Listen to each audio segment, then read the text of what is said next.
GHMC council సమావేశంలో high tension నెలకొంది. BJP Congress కార్పొరేటర్లు కొట్టుకున్నారు. ప్లకార్డులు ప్రదర్శిస్తుండగా గొడవ మొదలైంది. పరస్పరం దాడులు చేసుకునే వరకు వెళ్లింది.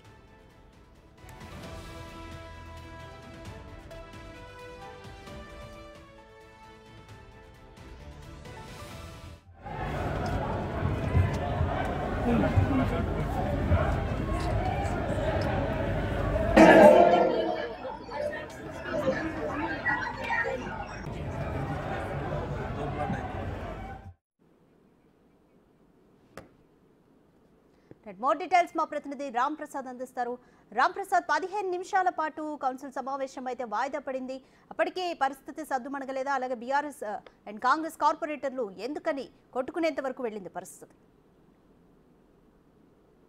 రాధిక, మనం చూడవచ్చు ఉదయం 10:30 గంటలకు ప్రారంభమైనటువంటి జీహెచ్ఎంసీ సంబంధించినటువంటి 9వ కౌన్సిల్ సమావేశం ఏదైతే ఉందో ఇప్పటికీ 4వసారి వాయిదా పడడం జరిగింది. ఏంటంటే మనం చూస్తే బీఆర్ఎస్ సంబంధించినటువంటి నాయకులు కానీ ఇటు ఎక్స్ఎఫ్యూ సభ్యులు అదేవిధంగా బీజేపీ వాళ్ళు ప్రతిసారి కూడా ఇటు మేయర్కి సంబంధించినటువంటి పోడియం వద్ద అయితే వెళ్ళి ప్రొటెస్ట్ చేస్తున్నారు. దీనికి సంబంధించి ఇప్పటికే ఎంఐఎం అండ్ కాంగ్రెస్ పార్టీ వాళ్ళు మాత్రం ఇక్కడ సమావేశం జరగాలి, సమస్యలు అన్నీ చాలా ఉన్నాయి గ్రేటర్ హైదరాబాద్లో అని చెప్పేసి చెప్తున్న నేపథ్యంలో ఒక దఫాలో అయితే ఇటు బీజేపీకి సంబంధించినటువంటి కార్పొరేటర్లు ఎవరైతే ఉన్నారో కొన్ని ప్లకార్డులు పట్టుకున్న నేపథ్యంలో వాటిని తీసేస్తూ కూడా ఇటు ఎంఐఎం నాయకులు కొంత సీరియస్ అవ్వడం జరిగింది. సభను సభాయం జరిపించాలంటూ కూడా వారు ఆగ్రహం వ్యక్తం చేయడం జరిగింది. ప్రస్తుతం మనతో మాట్లాడడానికి ఇటు ఎంఐఎం పార్టీకి సంబంధించినటువంటి ఎమ్మెల్సీ మిరాజ్ బేగ్ గారు మాట్లాడుతున్నాం.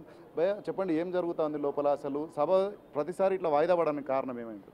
ఎంఐఎం పార్టీ డిమాండ్ పొద్దుగల సంధి ఏమున్నది సార్, మాన్సూన్ ఉన్నది, వర్షాలు వస్తుంది. గ్రేటర్ హైదరాబాద్లో ఇక్కడ ఆయన కాలనీస్లా మెయిన్ రోడ్ మీద అంతా నీళ్ళు వస్తుంది. దాని మీద మనం చర్చ చేయాలి. దాని మీద చర్చ చేయకుంటే ఉట్టిగానే పొలిటికల్ చేస్తున్నారు. మా పార్టీ, మీ పార్టీ, ఆ పార్టీ, ఆయన రిజైన్ చేయాలి, ఈయన రిజైన్. అది పొలిటికల్ చేసినకు వేరే జగ ఉన్నది, వేరే చోటు ఉన్నది, ఇట్లా ఉంటుంది, అది చేయాలి మీరు. ఇప్పుడు ముఖ్యం ఇష్యూ ఎంఐఎం డిమాండ్ ఏమున్నది, ఇప్పుడు వర్షాకాలం ఉన్నది. వర్షాకాలంలో పబ్లిక్కు ఏం ఇబ్బంది అవుతుంది, ఏ కాలనీలో ఇబ్బంది అవుతుంది, ఏ బస్సీలో అవుతుంది, ఏ ఏరియాలో అవుతుంది, దాని గురించి మనం చర్చ చేద్దాం చెప్తున్నాం మేము. వీళ్ళు ప్లేకార్డులు పట్టుకొని అది చేసి ఇది చేసి అందరు మా పార్టీ, మీ పార్టీ అది చెప్పి వాళ్ళు హౌస్ నడుస్తలేదు. దాంట్లో 4 సార్లు అర్జెంట్ చేసినారు. మేము చెప్తున్నాను, మా పార్టీ ప్రెసిడెంట్ జనాబ్ అసదుద్దీన్ ఓవైసీ గారు మాకు చెప్పినారు, మీరు వర్షాకాలం మీద మాట్లాడు, గ్రేటర్ హైదరాబాద్లో ఇట్లా నీళ్ళు వస్తుంది, పబ్లిక్కు ఇట్లా ఇబ్బంది అవుతుంది, ఇంత మంది నీళ్ళు వస్తే చాలా జలాలు మురిగి నాళాలు ఉన్నది, మేజర్ నాళాలు ఉన్నది, వాళ్ళు కన్స్ట్రక్షన్ నడుస్తలేదు. ఇప్పుడు చాలా జగాల గ్రేటర్ హైదరాబాద్లో పనులు ఆగిపోయింది, నాళాల పని. దాని గురించి మేము డిస్కస్ చేయాలి చెప్పి ఎంఐఎం పార్టీ డిమాండ్ ఉన్నది. అదే చెప్తున్నాం మేము. ఉదయం నుంచి కూడా చూస్తున్నాం, ఇటు బీఆర్ఎస్ కానీ అటు బీజేపీ కానీ ప్రతిసారి కూడా ఇటు మేయర్ పోడియం అయితే ముట్టడిస్తూ ఉన్నారు. అంటే ప్రధానంగా సమస్యలు చర్చించేందుకైతే అవకాశం ఇస్తలేరు. వీళ్ళకి మీరు ఏం చెప్తారు? అంటే ఏ విధంగా నడవాలనుకున్నారు సార్? వాళ్ళకు మేము ఒక్కటే ఇబ్బంది, వాళ్ళకు రిక్వెస్ట్ చేస్తున్నాం మేము, మీరు పబ్లిక్ గెలిచిపించినారు, పబ్లిక్ ఓట్ మీద గెలిచి వచ్చినారు, మీరు పబ్లిక్కు మీరు సమాధానం ఇవ్వాలి. పబ్లిక్ కోసం మేము ఏం పని చేసినారు, ఇట్లా వచ్చి ఇక్కడ పొలిటికల్ చేసి ఇట్లా ప్లేకార్డులు పట్టుకొని ఇట్లా గొడవలు చేస్తే కాదు. ఇక్కడ చాలా అందరు ఆఫీసర్లు ఉన్నది, వాళ్ళు ముంగట్ మన ఏరియా గురించి మాట్లాడాలి. అది మాకు బాధ అవుతుంది. ఇప్పుడు 4 సార్లు హౌస్ అర్జెంట్ అయింది, ఏం బి నడుస్తలేదు. ఇంత పెద్ద ఇష్యూ ఉన్నది జిహెచ్ఎంసీలా, రైనింగ్ ఇది వాటర్ గురించి, వర్షం గురించి, దాని మీద డిస్కస్ చేయాలి. ముఖ్యం ఇష్యూ ఇంకోటి ఉన్నది, ట్రాఫిక్ ఇష్యూ. వానలు వస్తే అంతా ట్రాఫిక్ జామ్ అవుతుంది, చాలా పబ్లిక్ ఇబ్బంది అవుతుంది. దాని గురించి మనం డిస్కస్ చేయాలి చెప్పి మేము డిమాండ్ చేస్తున్నాం.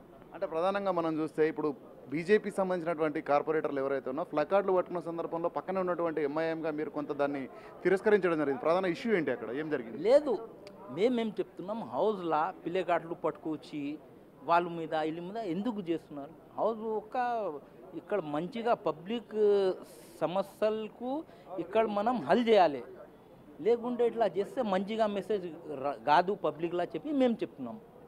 అదే మాది. సో మొత్తంగా చూసుకున్నట్లయితే ఇది కౌన్సిల్ సమావేశం ఏదైతే ఉందో పూర్తి స్థాయిలో కూడా ఇప్పుడు ఏదైతే జిహెచ్ఎంసీ పరిధిలో ఉన్నటువంటి ప్రజలందరూ కూడా కార్పొరేటర్గా గెలిపించి ఇక్కడ కౌన్సిల్ సమావేశంలో తమ సమస్యలు పరిష్కరించాలని ఇక్కడ పంపించిన నేపథ్యంలో అయితే పూర్తి స్థాయిలో ఇటు బీఆర్ఎస్ కానీ అటు బీజేపీ కానీ పూర్తి స్థాయిలో ప్రొటెస్టులే ప్రధాన లక్ష్యంగా ప్రధాన ఎజెండాగా ఉదయం నుంచి అయితే ఇటు మేయర్కు సంబంధించినటువంటి పోడియం ముట్టడిస్తున్నారు. ఈ క్రమంలోనే ఈ ముఖ్యంగా ఇటు ఎంఐఎం సంబంధించినటువంటి కార్పొరేటర్లు కానీ ఇటు సంబంధించినటువంటి ఎక్స్ ఆఫీషియో ఎమ్మెల్సీ సభ్యులు వీళ్ళందరూ చెప్పేది ఏంటంటే సమస్యలు పరిష్కారం అయ్యే దిశగా సభను సజావుగా నిర్వహించినట్లయితే పూర్తి స్థాయిలో ఈ యొక్క సమావేశం అనేది ఉదయం నుంచి సాయంత్రం వరకు కూడా ప్రజా సమస్యలు అనేది పోరాడాలి తప్ప కానీ ఇక్కడ ప్లకార్డులు కానీ అదేవిధంగా ఇక్కడ ప్రొటెస్టులతో అయితే ఈ యొక్క సభను ముందుకు తీసుకుపోవడం ఎంతవరకు కూడా కరెక్ట్ కాదు. ప్రజాస్వామ్యయుతంగానే పోరాటం చేయాలి. తమకున్న సమస్యలను ఇటు ప్రభుత్వం దృష్టికి కానీ అదేవిధంగా జిహెచ్ఎంసీ సంబంధించినటువంటి మేయర్ దృష్టికి కానీ తీసుకుపోయి వారి ప్రాంతాల్లో ఉన్నటువంటి ప్రజల సమస్యల గురించే మాట్లాడాలి తప్ప పార్టీ ఎజెండాలు పార్టీ విధి విధానాలతో అయితే ఇక్కడ ప్రొటెస్టులు చేసేసి సభను అడ్డుకునేటువంటి ప్రయత్నాలు చేయడం ఎంతవరకు కూడా కరెక్ట్ కాదని చెప్పేసి అయితే మనతో ఎమ్మెల్సీ బేక్ చెప్పడం జరుగుతూ ఉంది. ముఖ్యంగా మనం చూస్తున్నాం ఉదయం 10:30కు స్టార్ట్ అయిన అనంతరం అయితే తొలి 5 నిమిషాలకే వాయిదా పడినటువంటి సభ ఏదైతే ఉందో మరికొద్దిసేపట్లో మనం చూడవచ్చు. అనంతరం కూడా మరొక 15 నిమిషాల పాటు కూడా వాయిదా వేయడం జరిగింది. మనం మూడోసారి చూసుకున్నట్లయితే 5 నిమిషాల పాటు వాయిదా వేసిన అనంతరం ఇప్పుడు పూర్తి స్థాయిలో మేయర్ను పూర్తి స్థాయిలో పోడియం మొత్తం కూడా ఇటు బీఆర్ఎస్కి సంబంధించి కానీ ఇటు బీజేపీకి సంబంధించినటువంటి వాళ్ళు కార్పొరేటర్లు అందరూ కూడా ఒక్కసారిగా ఈ యొక్క స్తంభింపజేసిన నేపథ్యంలో అయితే మేయర్ మరొకసారి నిరవధిక వాయిదా అయితే వేయడం జరిగింది. ఈ క్రమంలో మనం చూడవచ్చు ఇప్పటికే బీజేపీకి సంబంధించినటువంటి కార్పొరేటర్లతో పాటు అదేవిధంగా మల్కాజ్గిరి ఎంపీ ఈటల రాజేందర్ కూడా ఈ యొక్క సభకు హాజరవ్వడం జరిగింది. అంతలోనే పూర్తి స్థాయిలో సభ మొత్తం కూడా స్తంభించిపోయిన నేపథ్యంలో తిరిగి అయితే మేయర్ పోడియంకి అయితే చేరుకోలేదు. ఎందుకంటే ఇక్కడ సభ్యులకు సంబంధించి రామ్ ప్రసాద్ బీజేపీ కార్పొరేటర్లు ఈ ఘటనకు సంబంధించి ఏమంటున్నారు? వారి ప్రధాన డిమాండ్స్ ఏంటి?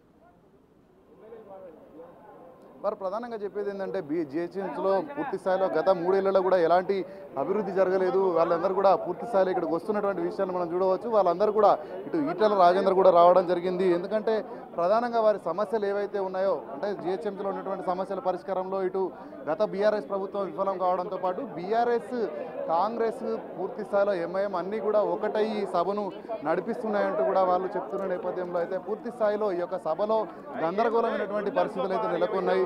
ఈ గందరగోళానికి సంబంధించి అయితే ఇప్పటికే వాళ్ళు చూడవచ్చు ప్రొటెస్ట్ చేస్తున్నటువంటి పరిస్థితులను ఉదయం నుంచి చూస్తున్నాం. ఇటు బీజేపీతో పాటు బీఆర్ఎస్ కూడా ప్రొటెస్ట్ చేస్తున్నారు. మనం ముఖ్యంగా చూసినట్లయితే ఇక్కడ ఈటల రాజేందర్ మాట్లాడుతున్నారు. మనం ఒకసారి ఇక్కడ ఏం మాట్లాడుతున్నారో తెలుసుకునే ప్రయత్నం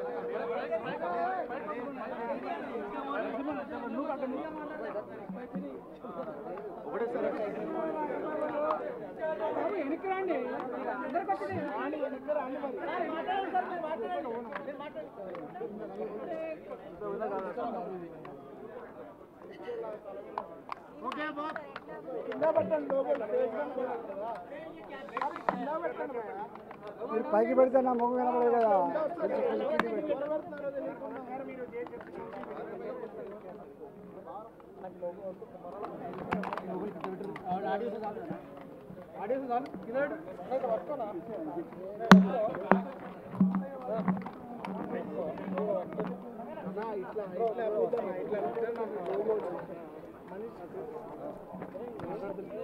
మొట్టమొదటిసారిగా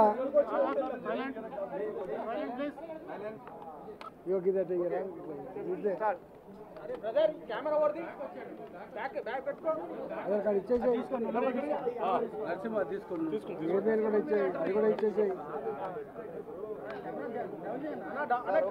పెట్టండి.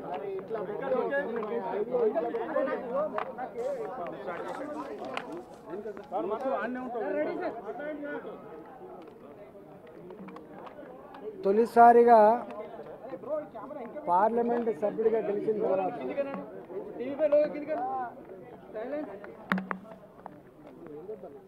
మల్కాజ్గిరి పార్లమెంట్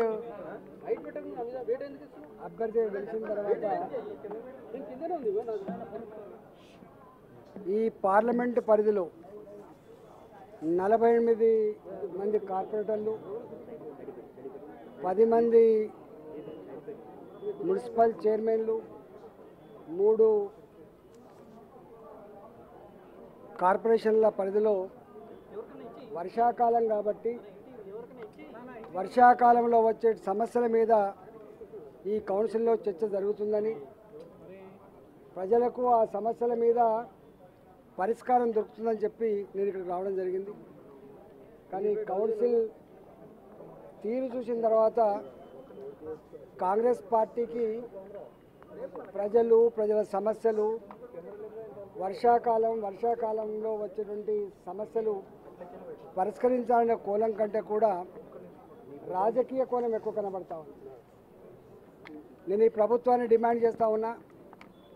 గత 6 నెలలుగా 7 నెలలుగా మేము తీక్షణంగా చూస్తూ ఉన్నాం. రాజకీయాల మీద ఉన్న ధ్యాస, రాజకీయ పదవుల మీద ఉన్నటువంటి ధ్యాస ప్రజల మీద, ప్రజల సమస్యల పరిష్కారం మీద లేదనడానికి సజీవ సాక్ష్యమే ఇవాళ జిహెచ్ఎంసీలో జరుగుతున్నటువంటి అల్లరి. అనెతికల్గా బరిదెగించి యాంటీ డిఫెక్షన్ లా ఉన్నప్పటికీ కూడా చట్టాన్ని చట్టబండలు చేస్తూ ఆనాటి ప్రభుత్వం ఏం చేసిందో అంతకంటే ఎక్కువ బరిదెగించి ప్రభుత్వం చేస్తూ ఉంది. ఇవాళ కనీసం 2/3 మెర్జ్ కాకుండా 2/3 సంఖ్య లేకుండా మెర్జ్ అయ్యేటువంటి ఆస్కారం లేకపోయినప్పటికీ కూడా ఇద్దరి కండగప్పుడు, ముగ్గురు కండగప్పుడు, మేరే రాత్రి కండవ కప్పేటువంటి నీచమైన పద్ధతి ఉంది. దీన్ని చూసి ప్రజలు అసహించుకుంటున్నారు. గతంలో ఉన్న ప్రభుత్వం కూడా ఇట్లాంటి ప్రజాస్వామిక వ్యతిరేకమైన బరిదెగింపు పని చేపట్టి ప్రజాక్షేత్రంలో భంగపాటుకు గురైంది. ఇవాళ వాళ్ళు ఆ పని చేయడానికి 5 ఏళ్ళు పట్టింది. కానీ 6 నెలలు తిరగకముందే ఈ ప్రభుత్వం ఇట్లాంటి బరిదెగింపుకు పాల్పడతా ఉందని చెప్పి ప్రజలు అసహించుకుంటా ఉన్నారు. నేను రేవంత్ రెడ్డి గారి ప్రభుత్వానికి నేను ముక్కుసూటిగా 4 మాటలు అడగదలుచుకున్నా. ఒకటి, ప్రజలకు ఏ మంచి పరిపాలన అందిస్తా అని చెప్పి వాగ్దానం చేసి నువ్వు అధికారంకి వచ్చినవో ప్రజలను పట్టించుకుంటావా లేదా, పాలన విషయంలో మీరు పట్టించుకుంటారా లేదా సమాధానం చెప్పాలని చెప్పి డిమాండ్ చేస్తున్నాం. నీవేమో రాజకీయాల్లో మునిగి తేలుతూ ఉంటే నీ అధికార యంత్రాంగం అంతా కూడా ఎక్కడ రూపాయి లేదు మా దగ్గర, జీతాలకే పైసలు లేవని చెప్పి చేతులు చేసే దౌర్భాగ్య పరిస్థితున్నారు. కాబట్టి ఇవాళ వర్షాకాలం రేపు ఏదైనా జరిగితే ఇబ్బంది అయ్యేటువంటి ఆస్కారం ఉంది. కాబట్టి తక్షణమే దృష్టి పెట్టమని చెప్పి కోరుతా ఉన్నాం. నీ ఆర్థిక వ్యవస్థ అంతా కూడా చిన్నాభిన్నం అయిపోయింది. ఇవాళ మున్సిపాలిటీలో కావచ్చు, గ్రామ పంచాయతీలో కావచ్చు, చిన్న వర్కులు చేసే వాళ్ళకు కూడా బిల్లులు రాకపోతే బ్రోకర్ల వెంటపడి, పైరవికాల వెంటపడి 8%, 9% డబ్బులు ముందస్తుగా చెల్లించుకున్నా కూడా 2 ఏళ్ళుగా 3 ఏళ్ళుగా బిల్లు రాని పరిస్థితి చూస్తూ ఉన్నాం. కాబట్టి ఇవాళ ఒక్క మాట చెప్పాలంటే ఇంత దారుణంగా ఉంటుందా అని తెలంగాణ రాష్ట్రాన్ని తెచ్చుకున్నది ఇంత దారుణమైన పరిస్థితి ఎదుర్కొంటామని చెప్పి ఎక్స్పెక్ట్ చేయలేదని చెప్పి బాధపడే పరిస్థితి వచ్చింది. కాబట్టి ఇవాళ ఆ ప్రభుత్వం మీద విసుగు చెంది ఆ ప్రభుత్వం మీద వాళ్లకు ఒక ద్వేషంతో ఇలా ఈ ప్రభుత్వం తెచ్చుకుంటే 6 నెలల కాలంలోనే ప్రజాక్షేత్రంలో అబాసుపాలైపోయి అంతకంటే దుర్మార్గమైన పరిపాలన అని చెప్పి అంటూ ఉన్నారు. కాబట్టి ఇప్పటికైనా జ్ఞానోదయం తెచ్చుకొని బాధ్యతాయుతంగా ప్రజల సమస్య మీద దృష్టి పెట్టమని, ఇవాళ మరీ ముఖ్యంగా జిహెచ్ఎంసీ పరిధిలో ఉన్నటువంటి తాగునీళ్ళ సమస్య కావచ్చు, డ్రైనేజ్ సమస్య కావచ్చు, రేపు వర్షాలు బాగా పడితే రెయిన్ వాటర్ సమస్య కావచ్చు, అదేవిధంగా రోడ్ల సమస్య కావచ్చు, ఈగల సమస్య, దోమల సమస్య కావచ్చు, చెరువులన్నీ కూడా మురికి కూపాలుగా మారిపోయిన సమస్య కావచ్చు.